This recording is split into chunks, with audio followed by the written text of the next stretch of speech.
Selamat malam pemirsa, senang sekali saya Dwi Anggia kembali hadir ke hadapan Anda di Dua Sisi. Dan ini masih dalam suasana bulan Syawal, saya mengucapkan mohon maaf lahir dan batin untuk Anda semua pemirsa TV One. Nah pemirsa, 7 Mei 2021, beberapa waktu lalu Ketua KPK secara resmi mengumumkan SK penonaktifan 75 pegawai KPK karena tidak memenuhi syarat tes wawasan kebangsaan. Nah ini polemik ini terus bergulir, bahkan menuai kritik dari Koalisi Masyarakat Anti Korupsi yang mendiskusikan ini dengan cukup keras sehingga akhirnya Presiden Joko Widodo pun angkat suara. Presiden dengan tegas menyebutkan bahwa hasil tes wawasan kebangsaan ini jangan sampai dijadikan dasar untuk memberhentikan ke-75 pegawai KPK. Lalu bagaimana nasib mereka? Ini akan saya bahas malam ini dengan sejumlah narasumber yang sudah hadir di studio. Tapi sebelumnya saya akan hadirkan terlebih dahulu tayangan berikut ini untuk Anda.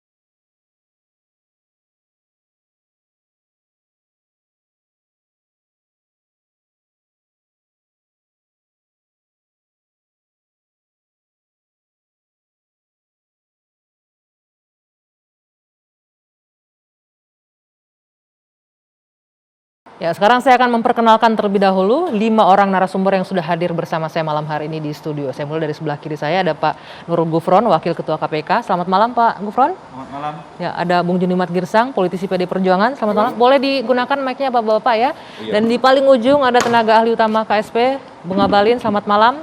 Selamat malam. Assalamualaikum warahmatullahi wabarakatuh. Waalaikumsalam. Terima kasih sudah hadir Bapak-Bapak. Dan sebelah kanan saya ada Kurnia Ramadana, peneliti ICW. Selamat malam. Selamat malam, Bang. Ini yang sempat webinarnya dihack ya, Iya, beberapa waktu lalu. Dan di sebelah kanan ada Bung Ferry Amsari, pegiat anti korupsi. Selamat malam. Malam, nih Anggi. Terima kasih sudah hadir semuanya.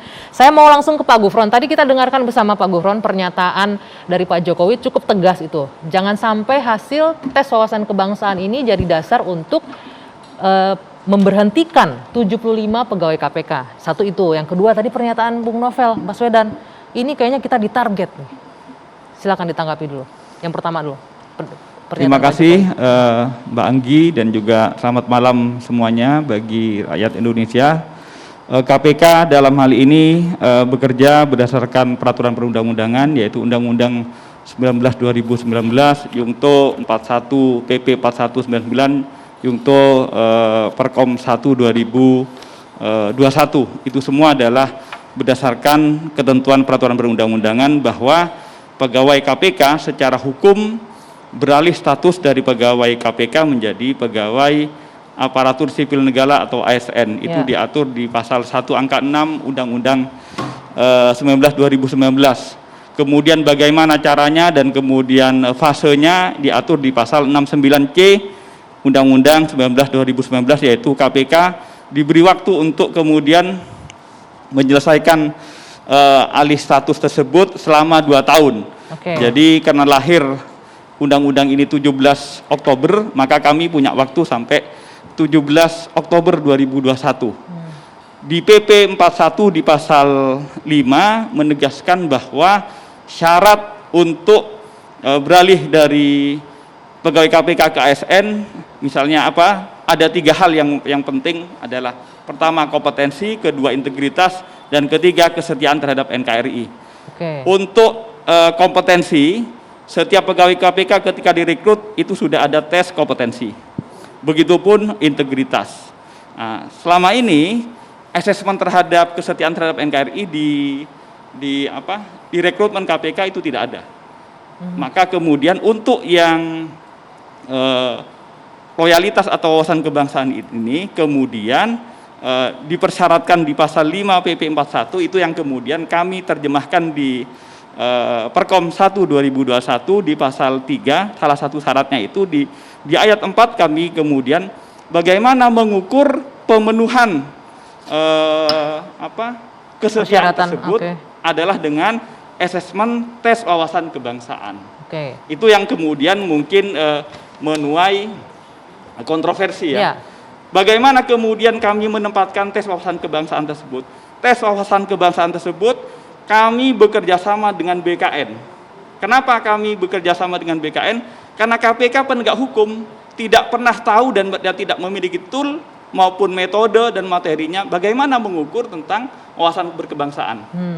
Jadi ini termasuk sekaligus mengklarifikasi bahwa tudingan soal-soal dibikin oleh pimpinan KPK itu nggak benar ya? Sekali lagi KPK dari pegawai sampai pimpinan, karena yang ikut tes itu adalah pegawai dari Satpam, cleaning service sampai kepada deputi dan sekjennya ikut. Sehingga KPK tidak sama sekali tahu tentang materinya, tidak tahu tentang metodenya. Oke, pertanyaan selanjutnya jawabannya mengenai pernyataan Presiden, jangan sampai ini jadi dasar untuk memberhentikan. Nah, sekarang 75 bagaimana pegawai. kemudian menindaklanjuti hasil TWK? Artinya TWK sampai memutuskan atau mengeluarkan hasil ada yang memenuhi syarat dan tidak memenuhi syarat, itu pertama harus kita asumsikan legal. Kemudian bagaimana hasilnya?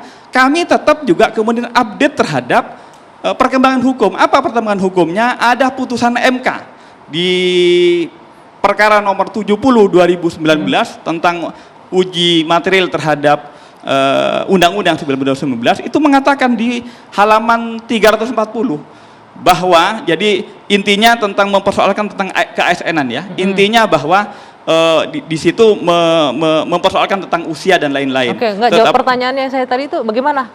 Pertanyaannya Jadi dasar. bagaimana TWK bagi kami sebagaimana disampaikan oleh Presiden, TWK bagi KPK adalah sebagai dasar pembinaan. Oke, dasar Jadi pembinaan intinya ya. begini, Berarti intinya bukan diberhentikan, bukan intinya dinonaktifkan. bagi kami Pak KPK berdiri tegak itu bukan karena bangunan, bukan karena alatnya, tapi juga karena orangnya. Oke. Karena bagaimanapun, jangankan 75, satu orang pun bagi kami adalah aset yang kemudian harus Oke, kami pertahankan sebentar, dan perjuangkan. sebentar. Terima kasih Pak Gufron. Bung Kurnia, ini katanya sebagai bentuk pembinaan, bukan pemberhentian dan bukan penonaktifan. Jadi 75 pegawai ini. Pandangan kita selaku Koalisi Masyarakat Sipil Anti Korupsi, tes wawasan kebangsaan ini penuh dengan permasalahan ya. Ada dua isu besarnya. Yang pertama ada potensi pertentangan hukum dengan peraturan perundang-undangan yang lain, dan yang kedua substansi TWK yang dikerjakan oleh 1.300 tadi Pak Gufron sampaikan dari cleaning service, satpam sampai sekjen. Potensi pelanggaran hukumnya kalau dicermati lebih lanjut, Undang-Undang 19 tahun 2019, Peraturan Pemerintah Nomor 41 tahun 2020, turunan dari pasal 69C Undang-Undang KPK baru, tidak pernah sekalipun menyebutkan ada tes untuk alih status pegawai KPK. Praktis itu muncul hanya dari Peraturan Komisi Pemberantasan Korupsi Nomor 1 tahun 2021. Jadi cantolan hukumnya di situ yang tidak ada. Dari revisi undang-undang juga tidak disebutkan? Tidak ada disebutkan. Pasal 69C itu untuk dapat diangkat menjadi aparatur sipil negara. Dan berbicara soal wawasan kebangsaan, karena beberapa kali selama 1 pekan terakhir banyak webinar yang membicarakan ada beberapa pegawai yang dinonaktifkan, diberhentikan, berbicara lebih lanjut. Bagaimana sebenarnya dulu ketika mereka ikut seleksi masuk ke KPK? Mereka dilatih oleh Kopassus dan di sana dijelaskan ada 2 materi penting. Di sana dijelaskan soal tes wawasan di sana dijelaskan materi tentang wawasan kebangsaan, di sana dijelaskan soal materi bela negara. Namun masalah kedua ada pada substansi TWK itu, yang kami anggap pertanyaannya absurd, irasional, dan tidak relevan dengan kerja pemberantasan korupsi. Bagaimana mungkin seseorang yang biasa bekerja dalam konteks penindakan, menyelidik, menyidik, menuntut, seseorang yang biasa bekerja di ranah pencegahan, tiba-tiba ditanya pendapatnya tentang apakah misalnya kalau masih muda Anda pacaran ngapain aja, apakah Anda masih memiliki hasrat dan lain sebagainya, itu kan pertanyaan yang tidak relevan ditanyakan. Titik dulu sampai di sana boleh ya, pertanyaan tidak relevan dengan tupoksi mereka nantinya, gitu ya. Oke, nanti kita minta tanggapan dari sebelah sini, kita jeda dulu sejenak. 2 sisi akan kami lanjutkan usai jeda sesaat lagi. Kita lanjutkan kembali 2 sisi pemirsa, menyambung tadi pernyataan Mas Kurnia bahwa disebutkan di undang-undang dan PP-nya tidak ada frasa tes ya, hanya alih. Nah, Pak Gufron, ini katanya diatur dalam peraturan internal KPK nih yang untuk mengusulkan ada tes di situ dari alih status menjadi tes. Benar, di undang-undang tidak ada syarat, tapi kemudian persyaratan itu diatur di PP 41. Bagaimana kemudian pemenuhan syarat itu di PP 41 juga tidak ada, maka kemudian diturunkan di lebih peraturan teknis, yaitu di Perkom kami, Perkom 1 2020. Tentu namanya syarat, misalnya ya, kan kalau ada sekitar 5, tapi yang penting adalah syaratnya adalah syarat tentang loyalitas terhadap NKRI, integritas dan kompetensi. Syarat untuk kompetensi setiap pegawai KPK ketika direkrut itu telah ada tes tentang kompetensi. Syarat untuk integritas ada syarat tentang integritas. Tapi untuk loyalitas pada saat rekrut memang tidak ada wacana tentang syarat loyalitas. Karena tidak ada itu, tidak ada dokumen pada saat di KSDM-an kami tentang dua hal itu, maka kemudian untuk yang loyalitas itu kami perlu tes. Misalnya saya dipersyaratkan untuk masuk kuliah S3, syaratnya TOEFL 600. Bagaimana cara memenuhi syarat TOEFL 600 kalau tidak dites? Itu kemudian di Perkom 1 2020 kami atur. Memang loyalitas tidak ada untuk mengatur untuk yang loyalitas, karena integritas dan kompetensi itu sudah ada dokumennya di kami. Mengukurnya dengan tes wawasan kebangsaan itu? Karena kami tidak tahu tentang loyalitasnya, kami bekerja sama dengan BKN yang memiliki tool untuk merekrut dan kemudian membina karir ASN. Mereka yang memiliki tool untuk mengukur tentang loyalitas. Oke, termasuk tadi yang Mas Kurnia bilang soal pertanyaan-pertanyaan yang nggak relevan dengan fungsi dan sekali lagi mereka. KPK tidak memiliki kompetensi, karenanya kami bekerja sama dengan BKN dan BKN kemudian membentuk tim. Ada 5 unsur. Ada BIN, ada BAIS, ada Psiko Angkatan Darat, ada BNPT, itu semua yang kemudian melakukan tes wawasan kebangsaan. Tapi sebagai user, Anda melihat pertanyaan-pertanyaan itu penting ditanyakan? Mohon maaf, sekali lagi KPK tidak bisa kemudian mempertanyakan, kami tidak memiliki kompetensi untuk itu. Jadi kami pasrah bongkoan ke BKN bikin tim, bagaimana materinya, bagaimana metodenya, kami tidak ikut masuk ke dalam. Betul, tapi pertanyaan saya sebagai user, apakah tidak, kami tidak sama sekali pribadi melihat itu tidak, ada relevansinya dengan pekerjaan penyidik? Karena kami tidak pernah ikut, tidak tahu pada saat kami kan tahunya setelah mendapatkan hasil. Oke, tidak mengetahui masalah soal pertanyaan tadi. Ya, ada 2 isu lagi ya, saudara. Yang pertama adalah pertanyaan-pertanyaan itu muncul menyeruak ke tengah publik jauh sebelum pengumuman KPK. Harusnya pimpinan KPK mengecek entah itu ke BKN atau lembaga-lembaga negara yang lain. Tatkala itu sudah dicek dan diketahui pertanyaannya konyol seperti itu, pertanyaannya apa langkah dari pimpinan KPK? Apakah tetap membenarkan tes wawasan kebangsaan itu? Itu yang pertama. Yang kedua, kita harus lihat lagi timelinenya. Pengumuman Pak Firly menyampaikan 75 nama itu setelah putusan Mahkamah Konstitusi.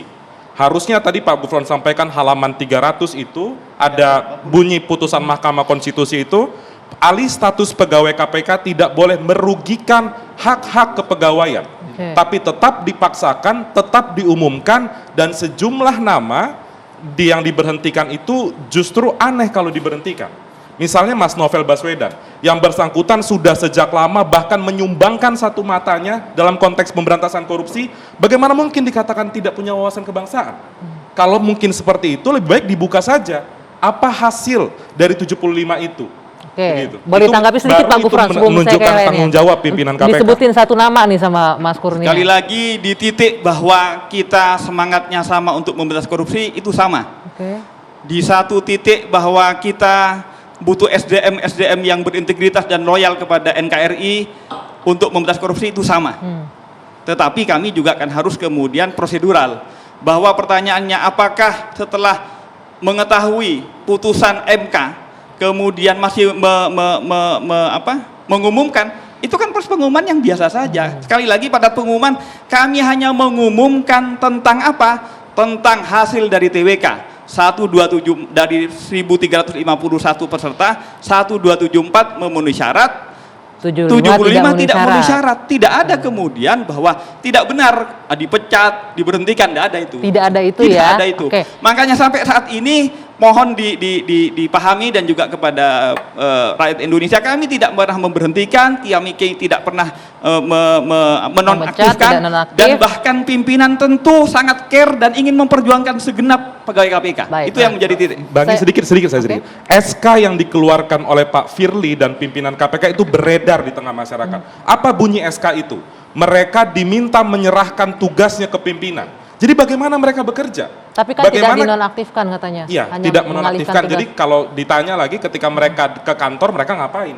Kalau pekerjaannya dikasih ke atasannya. Jadi jangan bermain diksi, padahal sebenarnya artinya adalah penonaktifan. Oke, Begitu. coba kita dengarkan pernyataan dari penyidik senior KPK, Bung Novel Baswedan berikut ini. SK yang ditandatangani oleh Ketua KPK Pak Firly Bahuri yang mengatakan bahwa di antara di poin SK itu ada yang mengatakan diperintahkan untuk menyerahkan tugas dan tanggung jawab, itu menjadi permasalahan. Apakah dengan begitu kami bisa bekerja dan apa, arahan tidak ada dan lain-lain. Jadi saya kira kalaupun seumpama kami tetap melakukan pekerjaan, menjadi problematika dengan adanya SK tersebut. Saya bersama kawan-kawan sudah menyampaikan surat kepada pimpinan KPK untuk menanyakan itu. Maksudnya seperti apa? Apakah perkara-perkara yang ditangani harus diserahkan atau bagaimana? Itu belum ada jawaban. Nah, boleh dijawab Pak Gubernur, apakah perkara-perkara yang ditangani diserahkan dan kami mau bekerja seperti apa katanya? Jadi yang apa disampaikan oleh Pak Novel itu benar. Jadi tidak benar kalau kami memberhentikan, memecat ataupun menonaktifkan. Oke. Yang benar adalah kami meminta untuk menyerahkan. Kenapa sebenarnya? Ini untuk mencegah adanya challenge di pra-peradilankan. Misalnya saya penyidik yang harus ASN, ketika kemudian melakukan penyelidikan atau penyidikan sementara dia belum ASN, Statusnya takut tidak kami- ASN, iya, jadi itu belum saja masalah. poinnya. Oke. Kami tidak kemudian merubah ataupun menurunkan status kepegawaiannya. Sampai saat ini tidak ada. Dan tidak ada niatan sedikit pun untuk memecat. Tapi kami ingin comply dengan peraturan perundang-undangan bagaimana agar mereka masuk ASN tapi comply, tidak ada peraturan perundang-undangan yang kami tabrak. Selama belum masuk kedinasan, statusnya nggak ASN, tidak boleh megang kasus korupsi apapun, termasuk kasus besar yang dipegang. Sebenarnya, Saat ini. sebenarnya ini kan pegawai KPK tidak semuanya penindakan ya, tidak semuanya penyidik, tidak semuanya penyidik, tapi juga ada pencegahan, ada Oke. juga pendidikan masyarakat gitu. Itu Baik. yang mohon tidak digebiak-uyah. Ini leveragnya banyak. Gitu. Itu Biar yang- campur aduk gitu ya. Ya. Oke. Yang baik. jelas sekali lagi kepada semuanya, baik teman-teman ICW, Mas pegiat anti korupsi maupun teman-teman di Dewan, KPK ingin tetap tegak, termasuk dengan bersama-sama dengan segenap pegawai KPK. Oke, baik. Nah, ini saya ingin ke Bung Ngabalin terlebih dahulu. Ini kan Pak Presiden itu bahkan menyitir putusan MK bahwa tidak boleh hasil SK ini merugikan pegawai KPK dan tidak boleh jadi dasar untuk diberhentikannya ke 75 pegawai KPK. Jadi Presiden ini maksudnya secara tegas bilang ini nggak boleh diberhentikan begitu ya? Jelas ya, pesan Presiden itu jelas, penekanannya juga jelas. Makanya dalam acara Dua Sisi pekan lalu kan saya dengan tegas bilang bahwa siapa yang memberhentikan 75 orang itu. Coba baca baik-baik surat keputusan Ketua Komisi Pemberantasan Korupsi. Sekarang ini kan yang beredar itu adalah ada upaya pemerintah dan intervensi Presiden dalam memberhentikan 75 orang itu. Sekarang Presiden sudah mengeluarkan pernyataan secara tegas. Jangan lupa sejak awal Presiden itu menghendaki bahwa dalam upaya pemberantasan korupsi, institusi ini harus kuat, harus memiliki satu kekuatan full power. Maka dia harus di-backup dengan undang-undang yang kita lakukan revisi kemarin DPR dan pemerintah itu, lahirlah Undang-Undang 19 tahun 2019. Clear. Maka kemarin itu kan kita bilang memang benar di dalam Undang-Undang 19 tidak ada diatur. Tapi bisakah ada orang dalam institusi negara kemudian beralih menjadi statusnya menjadi pegawai aparatur sipil negara, kemudian dua hal yang selalu kita soroti tentang integritas dan moral. Bayangkan loh, di tangan penyidik itu seorang tersangka atau seorang yang sementara itu dalam proses ditentukan masa depan dia dengan segala macam praduga tak bersalah dan lain-lain. Itulah sebabnya dalam hal yang satunya adalah tentang moralitas. Karena teman-teman di KPK itu bukan malaikat, Pak. Itu manusia biasa, Ibu Anggia. Oke. Sehingga harus dituntut. Dia punya emosi yang sama, dia bisa melakukan pemeriksaan kepada orang yang berbeda agama, berbeda suku, dengan punya emosi, suka dan tidak suka. Oke, tadi maka disebutkan, dituntut dia punya integritas ya, institusi KPK harus kuat. Ini mereka moralnya harus dijaga dan lain-lain. Nanti saya ingin menghadirkan ini di antara 75 orang itu ada beberapa di antaranya penyidik yang sedang megang kasus besar. Nanti kita akan hadirkan ya, apakah ini jatuhnya benar memperkuat KPK atau justru sebaliknya. Nanti kita lanjutkan usai jeda sesaat lagi. Kita lanjutkan kembali perbincangan di dua sisi. Tadi Bung Ngabalin menyebut bahwa institusi KPK ini harus diperkuat begitu ya. Nah, apakah dengan adanya tes wawasan kebangsaan yang di antara 75 pegawai ini ada di antaranya 7 orang penyidik yang menangani kasus besar, apakah ini akhirnya akan memperkuat atau justru sebaliknya memperlemah KPK? Kita lihat, ini saya hadirkan beberapa nama di antara 75 pegawai yang dalam surat SK-nya itu bahasanya dialihkan tugasnya ya ke atasannya. Ada Novel Baswedan, ini penyidik KPK yang menangani beberapa kasus korupsi yang cukup besar. Di antaranya simulator SIM Polri, ada kasus mafia hukum, yang terbaru ada bansos COVID yang menyeret mantan Mensos Juliari Batubara, dan juga kasus ekspor benih lobster yang ditangani cukup besar kasusnya. Kemudian ada Ambarita Damanik, ini juga menangani kasus yang terbaru izin ekspor benih lobster juga. Dan kemudian ada Budi Agung Nugroho, penyidik KPK yang menangani kasus dugaan suap reklamasi Teluk Jakarta serta dugaan korupsi APBN di Kementerian SDM. Dan ada Andre Dedi Nainggolan yang menangani kasus Mensos juga, kasus Bansos COVID-19. Kemudian ada Budi Sukmo, penyidik KPK yang menangani kasus dugaan korupsi Heli Agusta Weslan. Ada nama Rizka Anung yang menangani kasus, ada mafia hukum, ada kasus wali kota Tanjung Balai di Sumatera Utara. Kemudian ada Alif Julian Miftah yang juga menangani kasus gratifikasi dan rekening gendut calon Kapolri Komjen Budi Gunawan. Kemudian ada nama Heri Muryanto, ini Deputi Koordinasi Supervisi KPK yang pernah memeriksa Ketua KPK Firly Bahuri terkait pelanggaran kode etik saat menjabat sebagai Deputi Penindakan KPK. Nah, ini boleh saya minta pendapatnya Bung Ferry. Tadi kalau Bung Ngabalin bilang ini perubahan ini harusnya memperkuat institusi KPK. Apakah dengan adanya nama-nama yang dinonaktifkan ini menurut Anda memperkuat atau justru sebaliknya? Iya, kalau dilihat ya apa yang teman-teman 75 ini tangani, memang agak unik kalau mereka kemudian tidak lulus karena mereka sedang menangani kasus-kasus besar. Dan kalau kita lihat bagaimana mereka tidak lulus, ini lebih menarik lagi. Satu, bukan soal TWK-nya yang berisi pertanyaan-pertanyaan janggal. Keberadaan TWK itu menurut peraturan perundang-undang patut dipertanyakan karena dari 5 tahapan, ya, 5 tahapan alih status pegawai KPK menjadi ASN, menurut PP 41 tahun 2020, pasal 4, tidak satu pun disebutkan ada TWK. Apa tahapannya? Ya, tahap alih status pegawai KPK menjadi ASN melalui tahapan sebagai berikut. 1, saya bacakan, melakukan penyesuaian jabatan-jabatan pegawai Komisi Pemberantasan Korupsi dengan ASN. 2, melakukan identifikasi jenis dan jumlah pegawai KPK.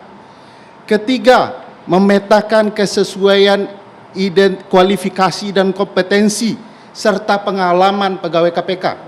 4, melakukan pelaksanaan pengalihan status. Tidak ada tes. 5, melakukan penetapan kelas jabatan sesuai dengan ketentuan peraturan perundang-undangan. Dari langit ketujuh mana datang TWK? Tadi kan sudah dijawabkan oleh Pak Gufron, dijelaskan tadi. Tidak ada masalah di PP. Diatur dalam peraturan internalnya KPK. Saya jawab lagi. Harus diingat, Pak Gufron tadi menyebut bahwa syarat. Padahal yang benar adalah tata cara pengalihan status. Tidak ada syarat. Karena syarat sudah mereka penuhi ketika ujian menjadi pegawai KPK. Jadi kalau dilihat ketentuan peraturan perundang-undangan yang lebih tinggi dari Perkom, aneh kalau tiba-tiba Perkom mengatur hal yang tidak diatur. Oke, ini kalau kita bahas kan agak mundur ya Bung Ferry ya. Jadi yang ingin saya sampaikan ini ada upaya menjelaskan apa? Begini, di dalam peraturan perundang-undangan tidak ada. Lalu TWK ini dilakukan untuk menarget siapa? Kan itu pertanyaan Nianggi tadi. Saya melihat, bukan pertanyaan saya tadi, menyampaikan pernyataannya Pak Novel tadi. Betul. Kan sentilan lah kalau begitu ya. Bahwa 75 ini harus melalui tes TWK yang isinya sangat dipertanyakan. Sehingga ada dugaan bukan orang ini yang sedang dikejar, tetapi apa yang sedang mereka tangani yang dikejar.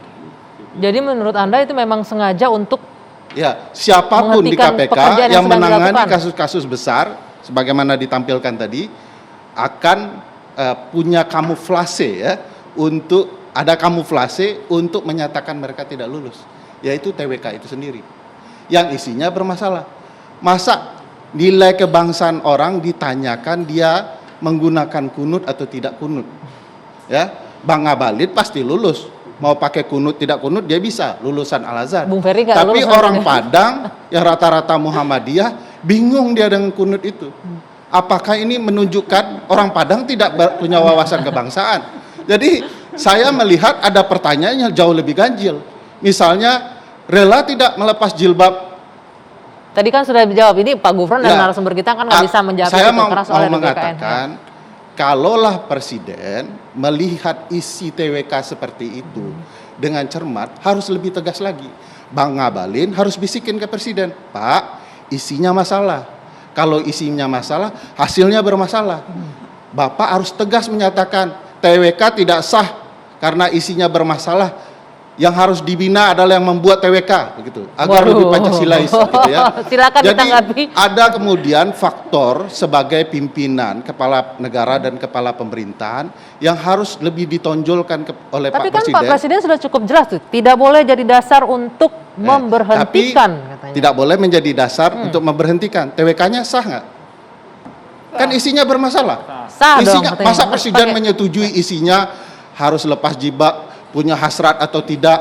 Kalau sudah kawin kenapa Mohon tidak maaf, punya Bang- anak? Bang Dan Ferry, ini pernyataan Pak Gufron, pernyataan yang dinyatakan oleh pegawai KPK yang mengikuti tes. Oke, kita kasih Pak kesempatan. Gufron karena Gufron tidak nanti bisa kemudian tidak mengikuti tes kan, nah, jadi tidak tahu juga ya. Oke, ditanggapi sedikit Apa Pak isi? Gufron. Bicara tentang TWK, bahwa TWK tidak ada sebagai sebuah prosedur, iya. Tapi sebelum masuk ke pasal 4 yang dibacakan oleh Mas Ferry, lihat kembali di pasal 3 PP 41 2020. Jadi salah satunya adalah pengalihan pegawai Komisi Pemberantasan Korupsi menjadi pegawai ASN sebagaimana disebut di pasal 2 itu dilakukan dengan syarat, yaitu apa? Berstatus sebagai pegawai tetap atau tidak tetap. B, setia dan taat kepada Pancasila. Untuk ini Harus kemudian ada kami pengukurnya adakan tes tes. wawasan kebangsaan. Jadi ada Oke. dua hal. Saya bantah. Nggak, Saya ada dua hal bantah. dulu ya. Pak- Maksud saya Pak ada Gufron. ketentuan Sebentar, material, Bung ada Ferry. ketentuan prosedural. Oke. Prosedural itu yang Anda jelaskan di pasal 4.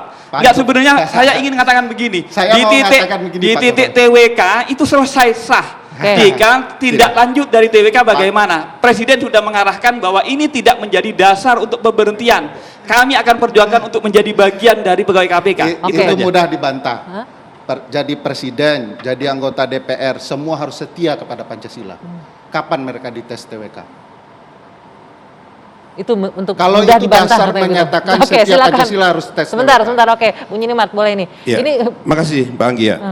Presiden masih kurang tegas katanya. Jadi begini, saya pertama sangat berkeberatan kalau Bang Kurnia mengatakan bahwa potensi pelanggaran hukum ya ada di dalam Perkom nomor 1. Itu yang pertama. Yang kedua, ini yang 75 orang selalu bicara integritas. Ya. Bagi saya, integritas itu adalah ya manusia yang taat hukum dan taat aturan. Itu integritas.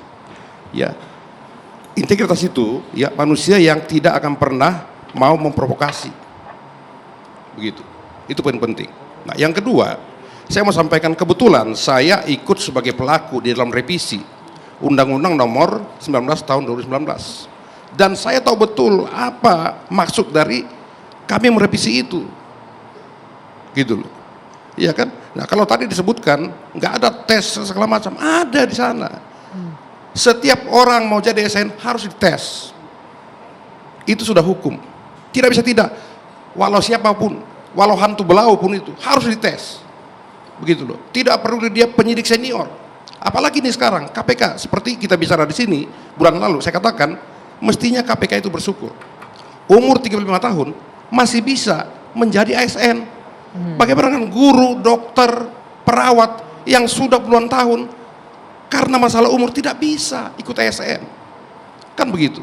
Nah, yang ketiga, Bang, saya sampaikan, ya, sudah baca nggak kita ini semua Perkom nomor 1 tahun 2021 yang 26 pasal, termasuk peralihan? Sudah baca nggak?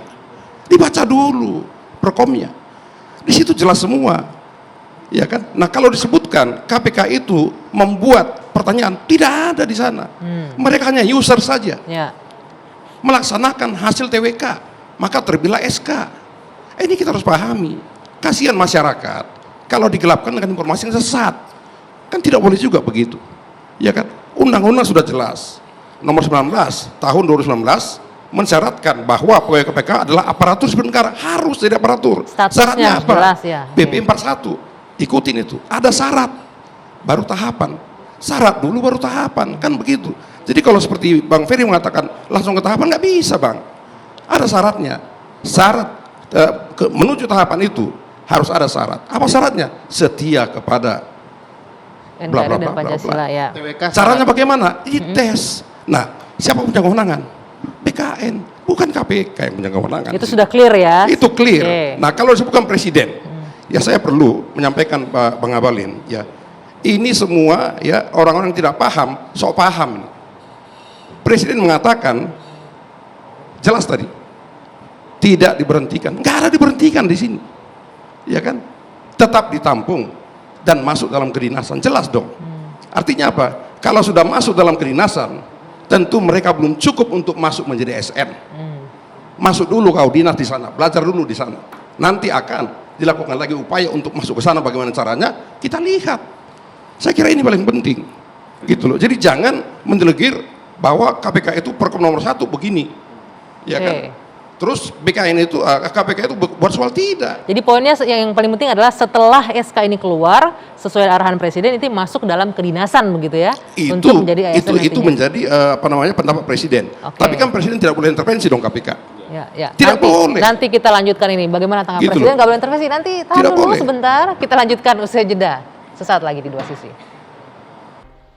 Nah, ini kan sudah disampaikan tadi bahwa pernyataan Presiden itu disambut dengan bahwa akan ada masuk ke kedinasan nanti ya. Tadi Bung Jinuma sudah. Tanggapannya dari Mas Kurnia. Saya rasa memang udah cukup clear ya arahan dari Presiden itu, karena ini akibat konsekuensi perubahan Undang-Undang KPK. Yang mana memasukkan KPK bagian dari eksekutif, harusnya pimpinan KPK sesaat setelah Presiden Jokowi berbicara harusnya mengeluarkan produk hukum yang membatalkan penonaktifan lah, pemberhentian, atau tadi disampaikan yang sangat abstrak ya, tidak jelas. Karena bunyi dari SK itu adalah tadi yang saya sampaikan, pegawai itu diminta datang, tapi seluruh tugasnya diberikan kepada atasannya. Dan hal tersebut saya anggap cukup berbahaya. Tadi sempat diputarkan di VTV One, bagaimana penyidik-penyidik perkara besar tersebut, kasus bansos, suap ekspor benih lobster, ada kasus KTP elektronik, suap pajak, dan lain sebagainya. Karena mereka yang mengetahui sejak awal bagaimana konstruksi penyidikannya, tatkala diserahkan ke atasannya, sudah pasti akan melambat. Itu konsekuensi logik yang setiap orang juga paham. Lalu yang kedua, saya beranggapan tidak layak 75 orang ini dikatakan tidak memiliki tidak memiliki wawasan kebangsaan. Harusnya harusnya yang tidak memiliki wawasan kebangsaan itu adalah orang yang melanggar kode etik 2 kali. Misalnya Pak Firly Bahuri ketika jadi deputi penindakan, toh menjadi pelanggar etik saja Pak Junimat biarkan menjadi ketua KPK. Itu yang pertama. Lalu yang kedua, ketika menjabat sebagai ketua KPK menggunakan helikopter, melanggar etik, apakah itu dianggap pimpinan yang memiliki wawasan kebangsaan? Tentu yang itu harus direfleksikan lebih lanjut, bukan justru penyidik-penyidik yang sudah lama berkarir di KPK dan sudah banyak menangani perkara-perkara besar. Oke, silakan. Karena Bang Junimat tadi disinggung sebentar, Bung Ferry sebentar. Iya, sebentar ya, Bang Kurnia. Kalau bicara mengenai Pak Firly, Firly ini selalu salah. Benar pun salah. Saya bukan membela, tapi saya objektif. Ya, di zaman siapa dalam hitungan bulan ada 2 menteri ditangkap oleh KPK? Di zaman siapa? Di zaman siapa juga yang ada nama politisi hilang di surat dakwaan KPK? Sebentar. Kalau Pak Kurnia bicara begitu, saya bicara lebih tendensius, ya. di zaman Pak Firly inilah, ya, teman-teman LSM sudah tidak bisa duduk sama dengan KPK. Saya bisa buktikan. Tetapi sebelum zaman ini, teman-teman LSM selalu berdiri duduk dengan para pimpinan KPK. Saya punya videonya. Jadi kita harus objektif masalah ini. Maksudnya Tidak apa itu? boleh. Artinya apa? Sebentar. Artinya apa? Duduknya dalam Begini, konteks apa, Pak? Artinya begini, DPR-nya juga. sebentar. Duduk sama DPR juga. Sebentar. Ya kalau kita biasa pintar Karena kita. itu kan bagian dari masyarakat. Salahkah kami Sebentar, misalnya membela KPK ketika KPK dilemahkan? sebentar. Oke. Kalau Anda bicara mengenai Firly terlalu salah. Ya, seperti misalnya meloloskan Firly menjadi ketua KPK di DPR. Di mana putusan kode etik, saya mau tahu. Ada nggak putusannya? Jelas sekali dibacakan Pak Saud Sitomora, Sebentar. penasihat KPK, Firly terbukti melanggar kode Oke, etik berat. kita kembali lagi ke tema kita. Sebentar. Saya minta tolong. Pelanggaran kode etik berat di mana? Saya mau tahu mana? Ada kode etiknya, putusannya? Ketika Capim KPK Nggak ada. Pak, sudah ada Kami putusannya. sudah. Sebentar Pak. Putusannya itu Sebentar. terkait bertemu Sebentar. dengan Sebentar pihak Pak. yang Pak Ferry. berperkara main Sebentar tenis. Pak Ferry. Ya. Saya yang di dalam Pak. Ketika kami melakukan fit and proper test pada Firly, tidak ada satu berkas pun mengenai pelanggaran kode etik Pak. Tidak ada. Tidak mungkin kami cari-cari mana pelanggarannya. Nggak Coba mungkin diketik Pak. saja Pak di Oke. Google, itu jelas sekali yang konferensi pers Mohon Saud maaf, Sitomora. Bang. Sebentar. Saya Itu mau, saya sebentar, minta Pak. tolong kita Pak kembali Kurnia, lagi ke Pak tema Kurnia, kita. bicarakan Ya, tentang kita kembali ke tema pegawai kita KPK. ya. Bukan begini Pak. Oke. Pak Gufron. Bang Judiman. Saya Lebih katakan baik begini. bicara ke Bung depan. Kurnia. Begini loh, ini Pak Firly sudah bekerja baik, tetapi tidak baik. Contoh misalnya, ya, ada pembusukan kepada KPK, misalnya apa itu? Katanya ini keputusan Firly seorang. Oke, Bung Judiman, Tapi ini saya kan potong. kolegial, Baik. diakui oleh 4 komisioner lainnya. Poinnya sudah tersampaikan. Nggak Maaf, saya bisa potong, begitu kita balik dong. lagi ke tema Saya kita ini ya, fokus masalah. ke tema soal Ya. tanggung jawab Ya. presiden Oke. dalam keputusannya kemarin. Bagi saya, yang orang hukum tata negara ya, presiden itu adalah kepala negara dan kepala pemerintahan.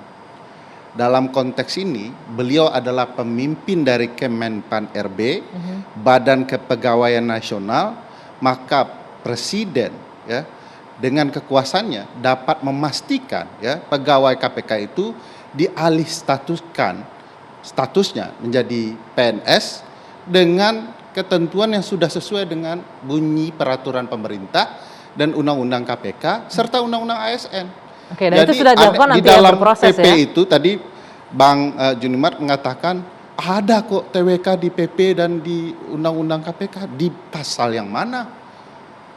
Apa bunyinya? Oke. Kalau saya tadi sudah bacakan pasalnya, bahwa di dalam 5 tahapan itu tidak ada sama sekali TWK. TWK itu tahapan, syarat lain lagi. Baik. Syarat warga negara Indonesia, cukup umur dan segala macam. Jadi Pak tahapan Ferry, pengalihan Pak status. Ferry, ya. Pak Ferry jangan konsen di masalah TWK saja. Enggak, ini penting, Bang. Sebentar Pak, Gini, ada Bang. 3 tahapan. Ya. Tahapan tes ini Pak. Ya, yang pertama ada tes intelektual umum. Yang kedua tes karakteristik pribadi. Yang ketiga TWK. Ya. Ada 3 tahapan yang harus dilalui. Ya, Begitu yang loh. nggak lulus kan TWK-nya. Ya TWK-nya. Jadi TWK-nya. Ya karena enggak ada. Pertanyaan saya, kenapa yang dari 1351 lulus 1274? Kenapa mereka lulus? Oke, baik, Karena baik. mungkin Nanti kita bisa lanjutkan. mungkin. Nggak Tapi bisa nanti kita mungkin. boleh agak maju sedikit ke Nggak depan bisa ya, karena mungkin, TWK-nya Pak. sudah lihat. Nanti ke depannya akan seperti Kasihan apa yang nggak sini, KPK-nya. Pak. Jadi- Kita lanjutkan Gitu usai loh. jeda. Sesaat lagi dua sisi akan kembali untuk Anda. Baik, tadi kita sudah berpanjang lebar membahas soal TWK sah tidak sah, tapi sudah berlangsung, itu semua sudah berjalan. Yang paling penting adalah sekarang ini Pak Gufron, pernyataan Presiden itu cukup jelas, tidak jadi dasar berhentikannya 75 orang pegawai. Kelanjutannya seperti apa nasib dari 75 orang ini? Sebagaimana disampaikan oleh Bang Ferry, Presiden itu adalah kepala negara dan kepala pemerintahan. Dan KPK adalah saat ini berdasarkan Undang-Undang 19/2019 pasal 1 angka 3 adalah badan di bawah eksekutif yang independen dalam penegakan tindak pidana korupsi. Oleh karena itu sekali lagi urusan penegakan hukum kami independen, urusan administrasi tentu kami dalam lingkungan eksekutif. Karena itu kami akan menindaklanjuti bagaimana kemudian kelanjutan nasib teman-teman atau adik-adik kami pegawai KPK yang 75. Kami akan koordinasi dengan Kemenpan, karena Kemenpan yang memiliki kewenangan untuk memberikan formasi, dan kemudian pengeluaran SK ASN-nya itu BKN, tentu kami harus berkoordinasi dengan kedua lembaga ini. Prinsipnya sekali lagi KPK berkomitmen untuk kemudian tetap menegakkan pemberantasan tindak pidana korupsi, dan termasuk juga SDM adalah bagian dari hati kami yang perlu kami terus perjuangkan. Oke, prinsipnya jelas itu. Silakan Bung Ferry tadi ingin menanggapi. Kalau pernyataan itu jelas tegas bahwa Presiden sebagai pimpinan administrasi harus ditaati. Maka otomatis ketika Presiden sudah menyatakan itu, harusnya sudah keluar SK pencabutan terhadap SK yang lama, penonaktifan itu. Jadi kan ini yang kemudian kita ingin lihat apakah Pak Firly betul-betul mendengarkan, menghormati apa yang disampaikan Presiden. Sejauh ini, setakat ini kita tidak melihat penghormatan itu. Ya, padahal Presiden kan menggunakan bahasa-bahasa halus itu sebagai orang Solo ya. Semestinya menurut pendapat saya itu kan halus sekali. Itu perintah sebagai pejabat tata usaha tertinggi. Oke. Ya, bisa disebut sebagai perintah dari pimpinannya Presiden juga begitu Bung harus Abalin. Nanti Enggak. khawatir Bahasa disebut Indonesia mengintervensi. bahasa Indonesia itu harus ikut kamus bahasa Indonesia yang baik dan benar. Jadi Presiden itu kalau boleh berpendapat maka itu pendapat. Ini bukan perintah Kalau artinya ya, boleh pendapat ya. menyarankan seperti jadi bukan Oke. arahan, Oke. bukan perintah. Karena Presiden taat hukum, tahu tentang posisi dan kedudukan Komisi Pemberantasan Korupsi sesuai dengan Undang-Undang Nomor 19. Itulah maka dari tadi kita selalu bilang dalam urusan penegakan hukum KPK ini adalah badan independen negara yang tidak boleh dalam melaksanakan tugas diintervensi oleh siapapun. Baca pasal 3 Undang-Undang 19 tahun 2019. Tidak begitu pimpinan? Saya koreksi Bang Ngabalin. Makanya disebut KPK itu adalah institusi dalam ranah eksekutif, rumpun eksekutif. Kalau begitu, Tapi dalam hal administrasi, tidak dalam hal penegakan hukum. Betul, makanya dalam hal administrasi mau tidak mau harus patuh. Dalam penegakan hukum dia independen. Di mana-mana juga begitu, jaksa juga begitu, di bawah Presiden, kepolisian juga di bawah Presiden. Secara penegakan hukum mereka harus hormat hukum. Tetapi secara administratif harus hormat pimpinan tertinggi. Oke, tadi dijelaskan Bung Ya. Abalin ini bukan arahan tapi pernyataan apa ya. diksi yang dipakai oleh Akhina Ferry dalam menerjemahkan itu? Ya, makanya Pernyataan sebagai Presiden. pimpinan kepala pemerintahan, bukan kepala Oke. negara, dia sudah memerintahkan dalam bahasa yang cukup halus menurut saya. Ini style masing-masing presiden ya. Ya, Oke. Kalau tidak kalau tidak ada jangan diterjemahkan. kalau tidak Nanti ada publik Bang, salah menerjemahkan. Bang, Jangan. kalau tidak ada makna administrasi di balik itu, untuk apa presiden bicara? Oke, Ya, boleh. jadi gini. Bung Juni Mas sedikit. Oh, ya. Saya kira begini ya. Kalau kita bicara administrasi, Bang Bang Ferry, tentu kita bicara kewajiban, kan begitu. Administrasi itu tidak bisa dibuat menjadi kebijakan. Itu yang saya pahami. Ini Ya. salah nih. Enggak, bukan salah. Administrasi itu ada dua, Pak. Tindakan dan kebijakan pejabat dan badan administrasi negara. Betul. Tetapi kalau untuk masalah ini, ya, administrasinya tidak bisa dibawa kepada kebijakan, Pak. Tidak bisa, Pak. Kenapa? Karena ini, ya, antara administrasi dengan penegakan hukum itu jalan sama. Sejak kapan presiden bukan atasan langsung Kemenpan RB dan Ini bukan masalah BKN? atasan, Pak. Tidak, Pak. Tidak bisa. Nah, ini Tidak bisa, logika hukum administrasi yang salah, Bang. Bukan salah. Saya juga administrasi, Pak. Iya, sama-sama Itu kita. sama Saya kita, Pak. mau Sama kita, jelaskan. Pak. Bapak lebih di pintar. dalam Gantian, Bung Ferry. Undang-Undang Administrasi Pemerintahan jelas Iya. bahwa masing-masing badan dan pejabat Iya. tata usaha negara itu ada hierarkinya. Betul, nah, sekarang presiden bicara pasti ada maksud administrasi. Yang saya pahami kalau Nggak administrasi mungkin itu. ngobrol di warung kopi saja. Enggak, Baik, enggak sudah begini. jelas ya perintah dari Ada Presiden. asas-asas perintah yang baik, Pak. Iya, pasal 10. Itu administrasi enggak? Azas-azas bukan administrasi itu, Pak. Asas-asas pemerintah yang baik itu administrasi enggak? Administrasi itu, Pak.